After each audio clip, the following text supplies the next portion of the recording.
Welcome to Monday Morning Coffee with Inside the Firm.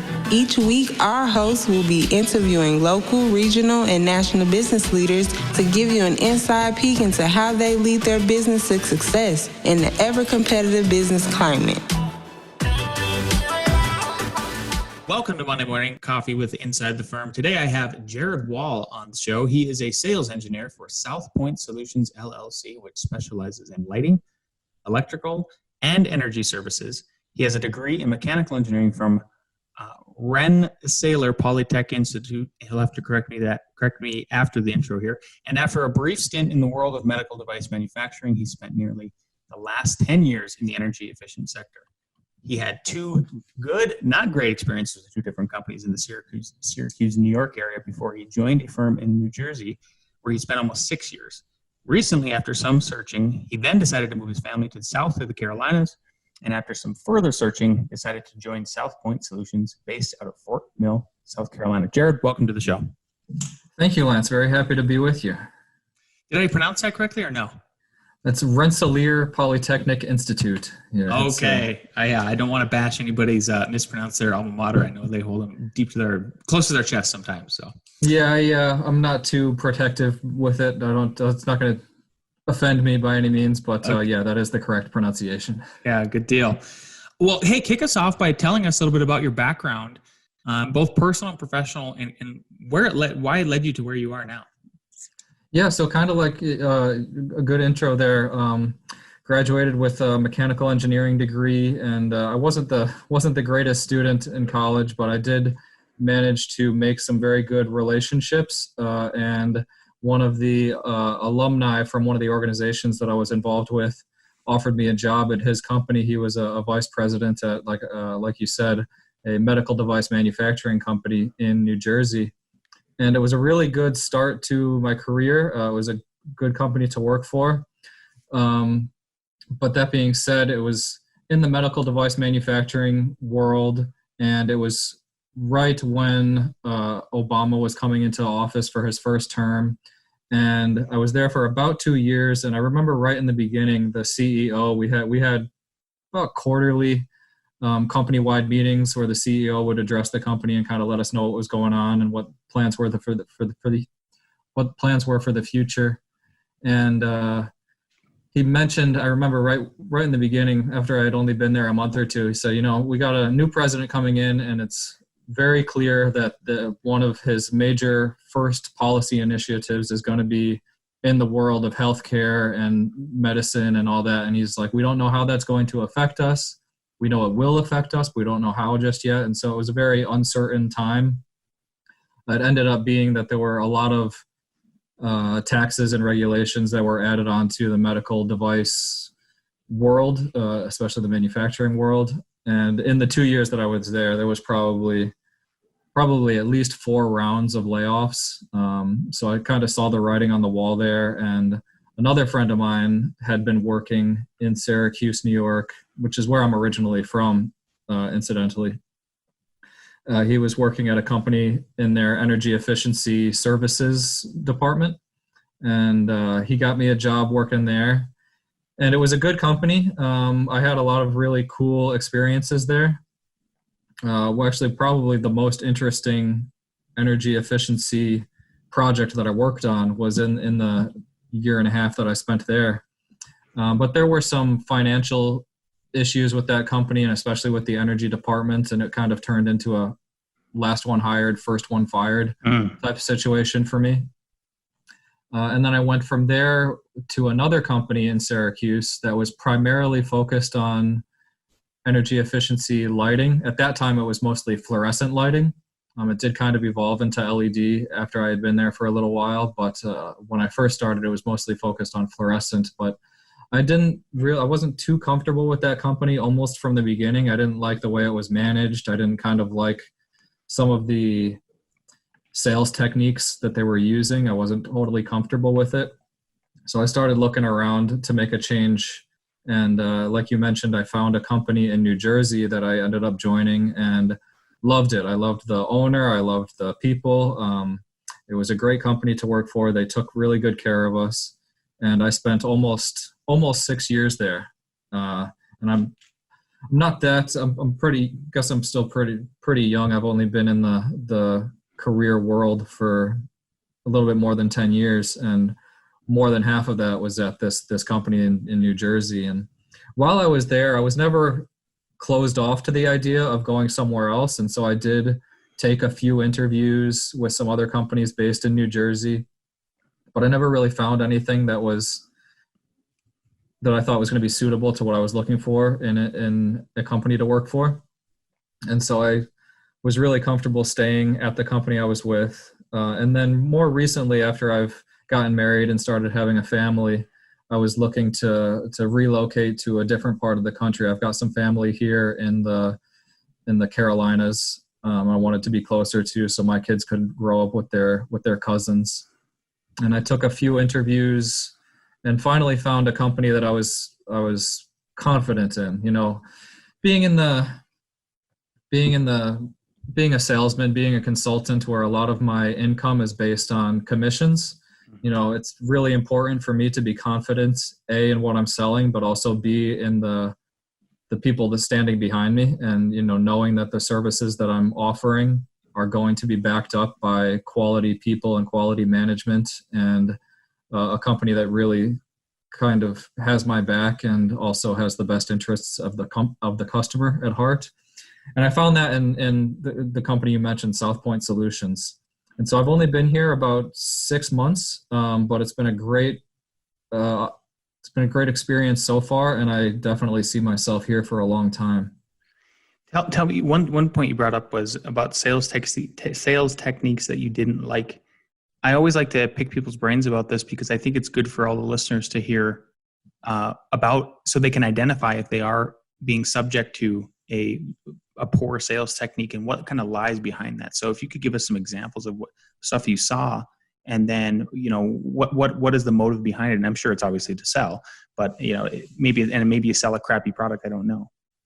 Yeah, it wasn't so much a crappy product, although that particular company, we were partnered with the local utility selling LED lights and fluorescent lights through what's called a direct install program, where it's heavily incentivized by the utility. There's these type of programs all over the country, whether it's with the state or with the utility, but we were very limited in what we had to offer. It wasn't a bad product by any means, but what I didn't really like about the company is that they were very, very bottom line focused. They didn't really care how they got to the sale. They just wanted the sale. And so we were being pressured to kind of overstate the savings that the customer was going to achieve, kind of overstate the benefits of it, and really kind of almost like a high pressure sales technique, where that wasn't really what I was comfortable with doing. I prefer to build a relationship and be honest and really not try and sell something that a customer doesn't need, and look out for the customer's best interest. And that's really one of the reasons why I chose Southpoint to come and work for, because, you know, as you mentioned, I've been in the energy efficiency world, in the sales world, as it relates to that, for almost a decade now. And so I've gotten pretty confident in my own abilities in that world, but I definitely wanted somebody behind me that I was comfortable with and confident in who they were and the kind of company they were. And I found that in Southpoint. They have a specific set of ethics or a sort of mission, you know, company goals and missions. Is that what kind of, well, there's the telephone. You're getting a sales call. And this is live in the sense that he's doing business. So kind of to recap there, is there any, do they have like a specific set of goals or industry standards or, you know, or their own kind of ethics that you just sold you and you saw how it worked behind the scenes? Or? Well, it was kind of what I feel sets them apart from their competition, and that a lot of people who start looking into doing LED upgrades, we work with a lot of industrial facilities, manufacturers, warehouses, distribution centers. We also recently got into doing more commercial, you know, whether it be shopping centers, exterior lighting, things like that. But anyways, What Southpoint does, and what I really liked, is that their whole business model is on doing right by their customers so that we can get repeat business, and that our customers are comfortable giving us referrals. And that's really what Southpoint focuses on, is not upselling, not necessarily providing bells and whistles that a customer doesn't need. But also beyond that, a lot of ESCOs, what they're called, energy service companies, they'll sell an LED light and get it installed and then kind of walk away. And we do a lot of the same stuff that a lot of them do, but we do kind of go above and beyond. Pretty much any ESCO will provide a turnkey solution where they come in and do an existing survey of your facility, provide you with a proposal. They'll install it, they'll recycle the old stuff, they'll apply for any available financial rebates to help finance the project. And we do all of that stuff too.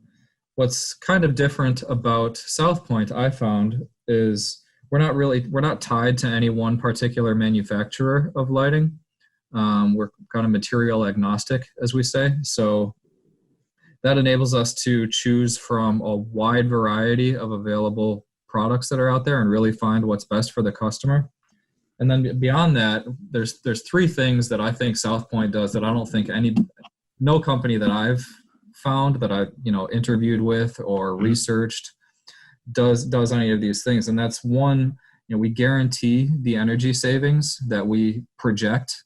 When we're giving a proposal, we say, this is what it's going to cost, this is how much you're going to save, this is how long the lights are going to last, this is the increase in light levels that we're going to achieve, make it easier for your customers to see, maybe make it safer, those kind of things. Mm-hmm. So we guarantee the energy savings, which I don't know why other companies don't do that. It's really a simple calculation, Like your competitors, basically. Yeah. Oh, okay. Yeah.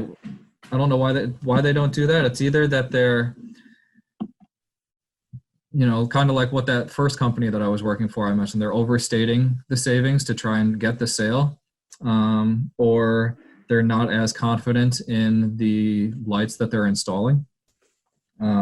So we do that. We guarantee the energy savings. We also install sample or test fixtures prior to even signing a contract with a customer, so that we can either confirm that the lights that we are speccing into the project are going to satisfy the project's or the customer's needs, and or help them decide between multiple options that we're presenting them with.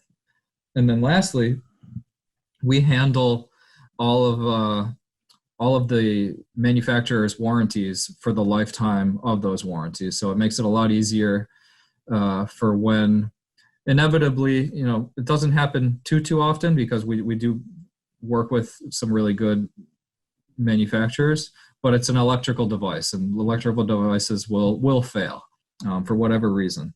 And so when that does happen, we handle the warranty. The customer can just come right to us, who they've been working with, for the entirety of the project. And they don't have to worry about finding part numbers or PO numbers or contacting a customer service rep at one of these manufacturers. We handle all that for them for the lifetime of those warranties. So those are the three things that really kind of set us apart, I find. And also we really like to, everybody knows LED is kind of the way to go in lighting. It's becoming ubiquitous in the lighting world. But that being said, not all LEDs are created equal, and there's more for a customer to think about than just the fact that it's LED and what does it cost. And so that's kind of one of the things that we like to kind of work with our customers to educate them about, so that when they're getting competing bids or proposals, they're able to compare apples to apples, which is somewhat difficult to do in the LED world, just because there's a little bit of lack of understanding of what an LED light is and what the differences are between different kinds of LED lights. Yeah, and I've actually had We put all LEDs in our new house that we built about 4 years ago. Most of them failed. So I would like, and then some of them failed actually in the new office building, and that we're sitting in, that my business partner and I built and developed as well. And that's not me just crapping on LEDs. That's me just telling you the truth. But I think this maybe kind of leads into my next question about like, what should people know when they're looking at LED lighting upgrades? Is there something that maybe we missed and we just got an inferior product? And like you said, electrical, anything will fail. Actually, every single thing in the world will fail at some point if you give it enough time, right? It's sort of the zero hedge idea. Sure, absolutely. I mean, the enemy of LED lighting is heat. So a good quality LED, whether it's a bulb that you're screwing in to replace an incandescent lamp or those curly Q CFL fluorescent lamps, a good one will have a really robust heat sink built into it. So if you kind of hold two comparable fixtures or bulbs in your hand that are LED, one might be really light while the other one is really heavy. Well, that heavy one is heavy because it has a big aluminum heat sink, which draws the heat away from the LEDs and allows them to last a lot longer than one that doesn't have that heat sink. So yeah, what we like to tell our customers and explain to our customers is that obviously there's the upfront cost of what it costs to install LEDs in a building, but that's not the final end all consideration that somebody should take into account. It's kind of like buying a car. When you buy a car, there's the sticker price, but then there's also, what you expect it to cost in maintenance and the fuel efficiency that it has. It's very similar in the LED lighting world. Say you're looking for a fixture that's going to put out, I'm going to use some terms that might be a little bit inside baseball, but you're looking for a fixture that's going to put out 30,000 lumens. And fixture A might take 150 watts to put out 30,000 lumens, whereas fixture B might take 120 watts to put out 30,000 lumens. Well, over the lifetime, fixture B, even though it might have cost a little bit more up front, it's going to cost less to operate over the lifetime of it. And because it's a more efficient product, that efficiency usually comes from, like I was talking about, the ability to draw heat away from the LED and also the quality of the LED chip itself. So in addition to the efficiency of the product, there's also the lifetime of it. Fixture A might have a rated life of, say, 70,000 hours, whereas fixture B has a rated life of 120,000 hours. So it might last almost twice as long. So you're not going to have to replace it as quickly. So again, there's that, the upfront cost might be a little bit more, but over the long run, it's the smarter investment because it costs less to operate and it's not going to fail as quickly. You're in sales, obviously, and we kind of mentioned that with the intro and everything, and then your phone call. They got in the background there. What is there's a lot of other entrepreneurs listening to this right now. Some are architects, but we have a pretty wide audience of people that listen to this and run businesses, and you got to sell. So, what is the best sales advice? Now that you're a salesperson, that you could give, or pieces of advice that you could give to people when starting to engage, and how do you closing deals and the whole process? Yeah, for me, the human relationship is number one, most important. When I cold call somebody, or when I reach out to a mutual acquaintance of, whether it's my wife or a friend of mine or a customer that I've had in the past, I'd like to research them a lot, find out a little bit about what makes them tick, maybe a little bit of nugget, that they're, that maybe they own this business, but they also are on the board of, say, like a charity for helping kids with autism or something like that. Mm-hmm. And so I might try to, get that information and make that human connection, as well as kind of identify what their needs are from a business standpoint. But that way, so it's not just me launching right into a sales pitch and being that guy that's, just say, hey, I've got this new shiny object that you need. It's me trying to say, hey, I think the two of us could really work together and it could be a really mutually beneficial relationship. And so in addition to that, I think, a lot, because like I said, a lot of our customers, and this is a little bit new for me being with this new company, but a lot of our customers are large manufacturing companies that have multiple facilities, and they're a big corporation with, hundreds, if not thousands of employees. And when you start dealing with companies like that, the approval process for saying okay on a sale is a lot more complicated. It's like a little mini government, right? A little bureaucratic. Yeah. It's a little bit bureaucratic, yeah. Especially the ones that are in like the defense industry or something like that. So it's good to kind of have a strategy and map out who the decision makers are and how you're going to get in front of those decision makers, as opposed to, working with some lower level maintenance manager. And then he's playing middleman between you and the people who are actually making the decision. That makes my job as a salesman a lot harder when somebody else is playing middleman. So I always like to try and figure out how I can convince, my contact that it's best for him to, just let me go straight to the horse's mouth. So I try to identify what he's specifically looking for in a project. And whether it's increased light levels or getting rid of the maintenance headaches that come with maintaining fluorescent or HID, metal halide, high pressure sodium type lighting. And then I can kind of use that to say, and I'll usually my strategy is that I'll go through the scope of work with him and get his feedback on what it looks like, what his thoughts are.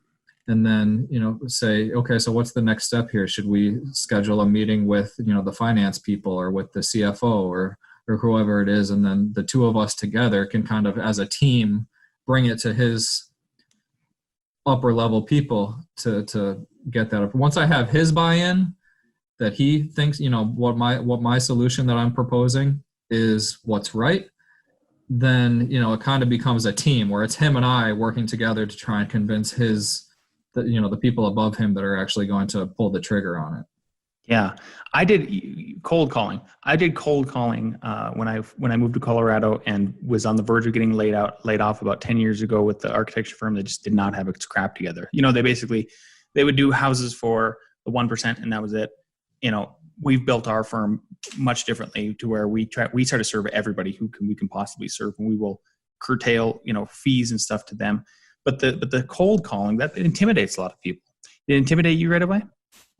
It does. I mean, it is a challenging thing because, it takes a lot of no's to get to a yes, and you got to learn to kind of have a thick skin and to get over that. And it kind of, hate to kind of put it this way, it kind of becomes a numbers game. Mm-hmm. And but it also, like I said, the way Southpoint works and why I love Southpoint, why I really chose to kind of hitch my wagon to their star, is that they really make sure that the customer is happy at the end, and that makes it a lot easier to ask for referrals. And then you kind of have those warm leads that make your need to do cold calling a little bit less. If I have enough referrals coming in, or if I do a good project at, say, a large manufacturing company's one facility, then maybe they'll have me go do all their other facilities.